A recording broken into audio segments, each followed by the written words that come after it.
ನೀವು ನೋಡ್ತಾ ಇದ್ದೀರಾ ಟೈಮ್ 9 ನ್ಯೂಸ್. ನಾನು ಜೈರಾಮ್.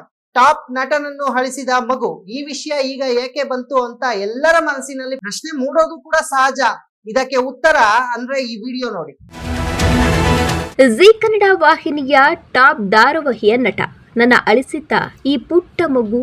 ಆ ದೃಶ್ಯ ನೋಡಿದ ಜನರು ಆಶ್ಚರ್ಯ ಪಡುವುದು ಖಂಡಿತ.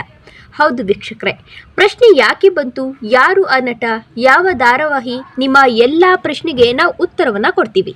ಆ ನಟ ಬೇರೆ ಯಾರೂ ಅಲ್ಲ, ಜನಮನ ಗೆದ್ದಿರುವ ಜೀ ಕನ್ನಡ ವಾಹಿನಿಯ ಅಣ್ಣಯ್ಯ ಧಾರಾವಾಹಿಯ ನಾಯಕ ನಟ ಶಿವಣ್ಣ ಅಲಿಯಾಸ್ ವಿಕಾಶ್. ಇತ್ತೀಚೆಗೆ ನಟ ತಮ್ಮ ಇನ್ಸ್ಟಾಗ್ರಾಮ್ ಪೇಜ್ನಲ್ಲಿ ಒಂದು ಪೋಸ್ಟ್ ಅನ್ನ ಹಾಕಿದ್ದು, ಆ ವಿಡಿಯೋ ಭಾರಿ ವೈರಲ್ ಆಗಿದೆ. ನಟ ಚಿಕ್ಕ ಮಗುವಿನ ಜೊತೆಗಿನ ತುಂಟಾಟದ ತುಣುಕು ಇದಾಗಿದ್ದು, ಅಣ್ಣಯ್ಯ ಧಾರಾವಾಹಿಯ ನಾಯಕಿ ನಟಿ ಪಾರು ಅಲಿಯಾಸ್ ನಿಶಾ ಅವರ ಮನೆ ಗೃಹ ಪ್ರವೇಶದಲ್ಲಿ ಚಿಕ್ಕ ಮಗುವಿನ ರೇಗಿಸಿದ್ದು ಅಷ್ಟೇ ಅಲ್ಲದೆ ಮಗುವಿನ ಜೊತೆ ಕಾಲ ಕಳೆದಿದ್ದಾರೆ.